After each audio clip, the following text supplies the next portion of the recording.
A little over a month ago, modders Alexander and Denis Berezin released a trailer for their upcoming project Fallout Bakersfield. It's a total conversion mod for Doom that aims to recreate the area of Necropolis from the original Fallout, essentially imagining what it would be like if we had a 3D FPS Fallout game back in the 1990s.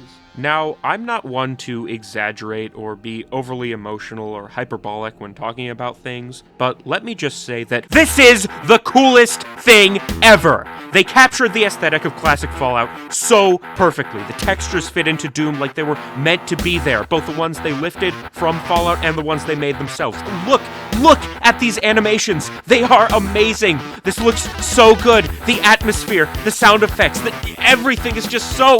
Oh! These people are so talented and so clearly full of passion and love for what they're making, and I pray to Tim Kane's beard that this thing gets finished because I need to play this.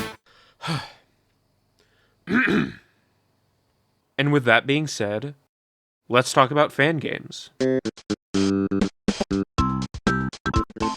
Okay, before we get into it, I just want to clarify that for this video, I'm not really drawing a distinction between fan games, mods, ROM hacks, etc. I know there are differences, but for simplicity's sake, I'm just going to lump them all into the category of fan-created stuff. The history of unofficially produced video game content is long and storied, and I don't intend to cover all of it, but since I already talked about one in the intro, Doom mods seem like a good place to start. Doom was one of the earliest games to have a truly prolific modding scene, and that was no accident. The cool dudes at id Software deliberately built the game to be easy for fans to modify, and combine that with the fact that Doom was a massive commercial success, which also happened to come out right around the time this nifty new trend called the internet was picking up steam, and it's no wonder that custom levels started making the rounds almost immediately after the first game's release. In the 3 decades since then, Doom modding has kept going strong and has seen some incredible developments over the years. Fans have ported the game to so many different engines and platforms that it's basically become a running joke, and have modified and built upon the original source code to an insane degree, creating some truly amazing things. The most famous ones I'd say are Brutal Doom, an enhancement of the vanilla game that adds a bunch of new mechanics, weapons, and animations, including a ridiculous amount of blood, and MyHouse.wad, a bizarre House of Leaves-inspired horror mod that got pretty popular on the internet when it came out a couple years back. But there's a lot more than that, and it's just remarkable what people have been able to do building on the base of this 30-year-old game. I'm not going to pretend to understand any of it. I'm a complete dummy when it comes to anything programming related, but I'm pretty sure this is impressive. This is Doom. This is running in the Doom engine. I don't understand it, but here it is. What you're looking at is Sonic Robo Blast 2, which serves as a perfect segue out of Doom fan games because it's also a Sonic fan game, obviously. It's been in development for 25 years and is still being worked on today. It's basically the Saturn-era mainline Sonic platformer that we never got, and it's such a perfect translation of the Genesis Sonic formula into the third dimension. It's really fun, and although I admit I'm not the biggest Sonic fan out there, of the games I have played, I would honestly say this is better than all of them. As I understand it, the Sonic fan game scene in general is very prolific, so much so that Sega hired a bunch of fan game creators to make Sonic Mania, and that was considered by many to be like the best Sonic game we've had in decades, so yeah, that's pretty cool. Speaking of Sonic, here he is in Smash 64. Now I know Project M is the most popular Smash Bros. Mod, made for those loser Melee fanboys who couldn't accept that Brawl was the better game, but my favorite is Smash Remix, made for those who can't accept anything after the original. In all seriousness, this game is amazing. It's a massive expansion to Smash 64 that adds a ton of new characters, both imports from later games and entirely new ones, over 50 new stages, and a bunch of other features too. You can play Smash Basketball, you can play on stages from games I haven't even heard of, you can play as Conker, Crash, the Mad Piano, Marina from Mischief Makers. Anyone who even acknowledges Mischief Makers exists is automatically a cool person in my book. The AI has been improved substantially and is legitimately very challenging at max level. And hold up, stop the presses, is that Pepsi Man?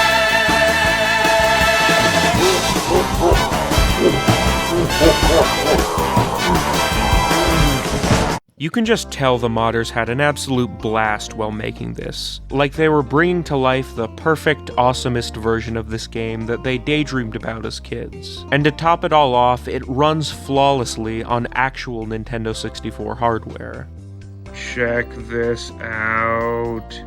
This is so cool. I'm not playing because I can't hold my phone and hold the controller at the same time, but this is really cool. N64 modding as a whole has produced a lot of really incredible stuff. If you're at all interested and don't already know them, I highly recommend you check out the channels of James Lambert and Kaze Emanuar. They're exceptionally talented N64 modders that have pushed the limits of what that system can do in unbelievable ways. If you went back in time and showed some of this to a developer at Rare or Nintendo, I think you'd probably make their heads explode.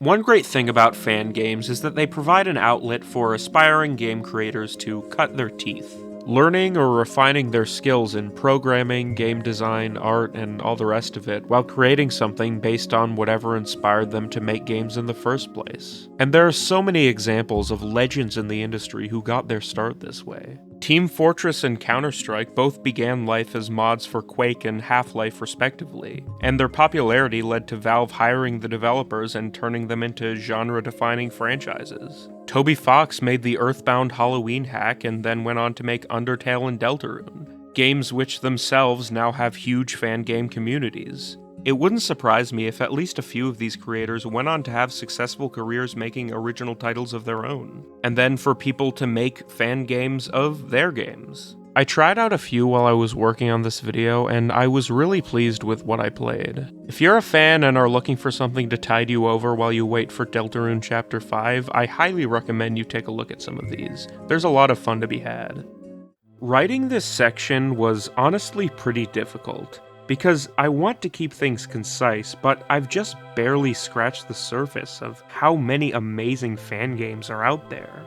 Like, I didn't even get a chance to talk about mods that restore cut content, or fan translations, which bring games to audiences that could have never experienced them otherwise.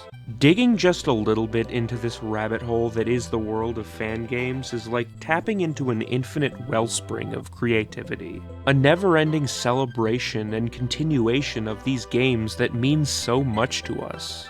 It's wonderful. It exemplifies the best aspects of gaming, of art, of humanity in general. But that's not the whole story.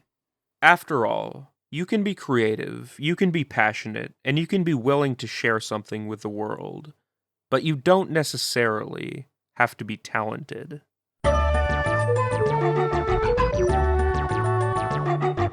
Now, if you've spent time in or just observed basically any fandom for at least 30 minutes, you've probably come across the fact that sometimes fans can be cringe. For everything great any fan community has produced, there's likely to be a landfill supply of bad fan art, bad fan films, bad fan fiction, and yes, bad fan games. There are many infamous examples, and you're seeing some right now, but my goal here isn't really to highlight a bunch of terrible fan games and say mean things about them. Rather, I think a lot of the positives I expressed about good fan games can also apply here.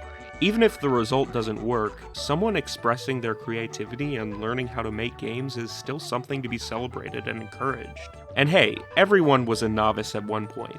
Making something bad is the first step towards making something kinda not bad. Like, remember Sonic Robo Blast 2? Well, this is Sonic Robo Blast 1. As you can see, the graphics and gameplay mechanics are a little less refined. Or hey, I mentioned the Earthbound Halloween hack, but did I mention that that hack is very not good, and that Toby Fox is deeply embarrassed by it? Yeah, despite being historically interesting and containing some good art and music, if you actually play it, you'll find a game that's filled with severely unbalanced and frustrating battles, and writing that, while it does show shades of the better stories Fox would eventually tell, was still very, very clearly done by an edgy 16-year-old in 2008. If I had to pick one game to encapsulate the pure essence of a terrible fan game, it would be Royal Rudius Entertainment's 2018 masterpiece, Hunt Down the Freeman. Set in between Half-Life 1 and 2, this fan-made side story chronicles the adventures of Solid Snake of Rivia, a gruff badass military marine guy who was part of the team sent to cover up the Black Mesa incident. Black Mesa, and wakes up in a hospital in the midst of the Combine invasion of Earth. He then joins up with some other US military personnel to fight the aliens and also vows to hunt down the Gordon Freeman, because the G-Man told him to or something. This game was the internet's punching bag for like a month when it first came out, and to the devs' credit, they apparently have gone back and fixed some of the bugs and other issues it had at launch. However, that unfortunately doesn't address its more fundamental flaws. The creators simply didn't understand or didn't care about what makes the source material work. One of the main reasons why the Half-Life series is so good is the ingenious and varied level design. Hunt Down the Freeman doesn't have level design. It has narrow pathways with a bunch of enemies scattered around that are shooting at you, and you have to survive and make it to the next section where there's more enemies to shoot. It felt like they were going for more of a Call of Duty style military shooter thing, which isn't what Half-Life is, and it doesn't even do that well. Like near the beginning of the game, I came across these soldiers shooting at a bunch of alien things. The aliens kept respawning in waves, and they took out my allies pretty quickly, and also me, so I lowered the difficulty and that didn't work. So I turned on God mode and they kept respawning for like 10 minutes, and then I figured out that I'm not actually supposed to fight them, I'm supposed to run past them to this different linear path with a bunch of enemies to shoot. And yeah, maybe that one's partially on me, but the whole game is full of this. Hey, I saw some more hostiles up ahead. You guys want to come back me up? No, you just want to stay here? You want to move a muscle? No? Okay. The gameplay, however, is really just a footnote. The real selling point of HDTF is its storyline, told through nearly an hour's worth of Source Filmmaker animated cutscenes.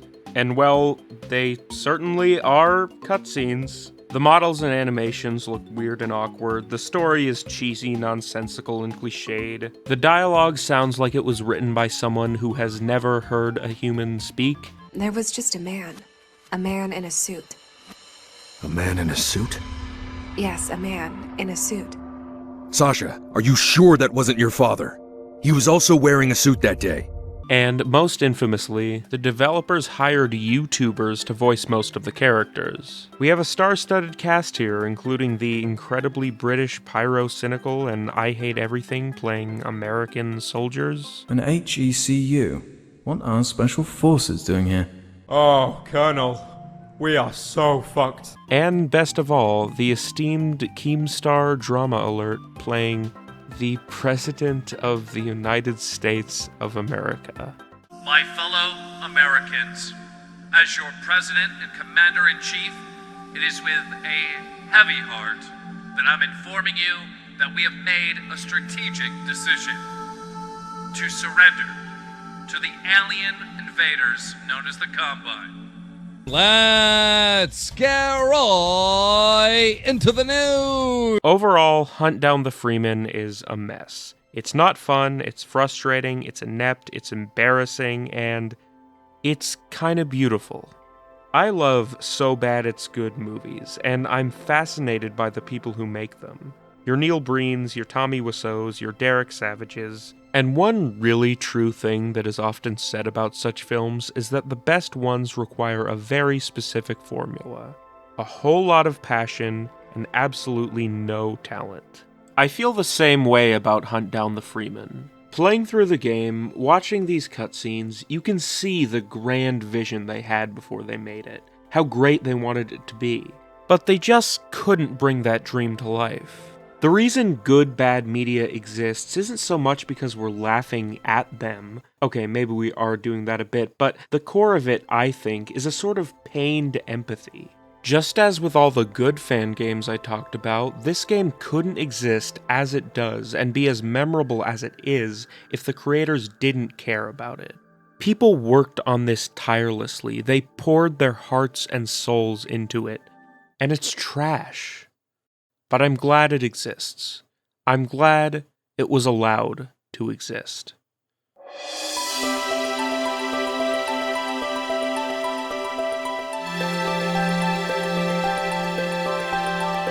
This is Chrono Trigger Resurrection.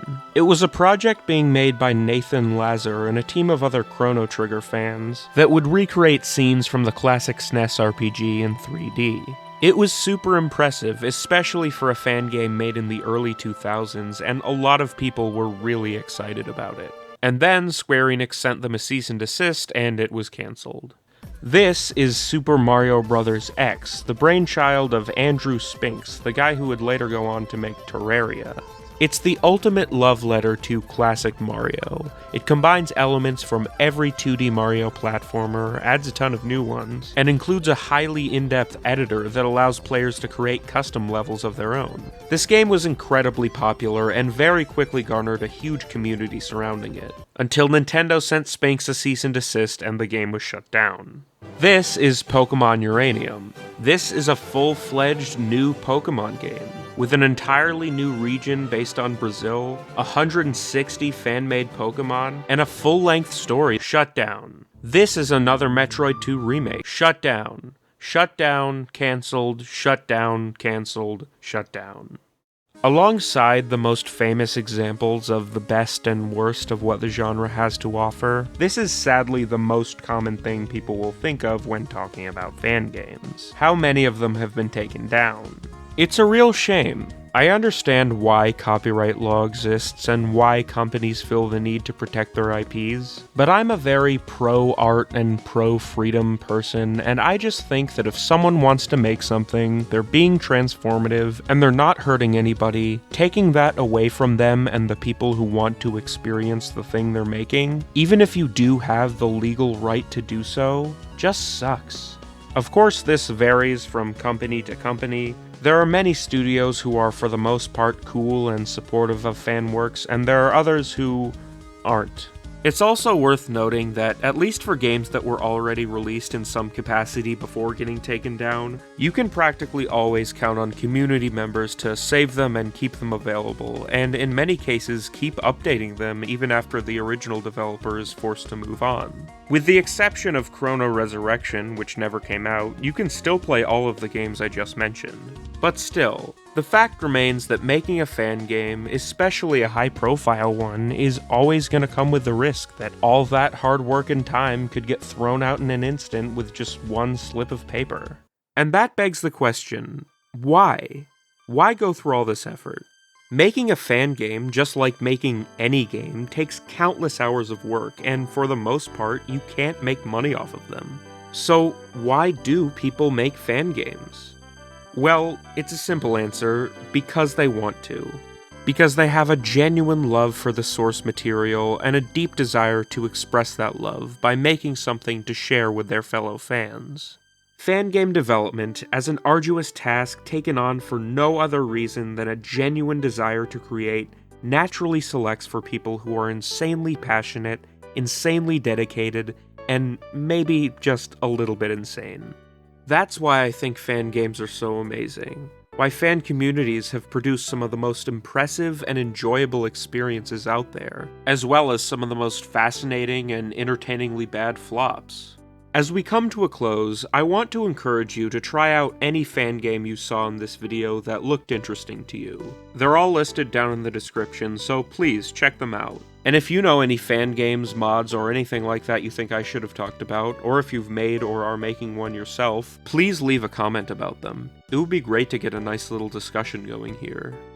Now, if you'll excuse me, I gotta go watch this Fallout Bakersfield trailer again because this looks so cool! I can't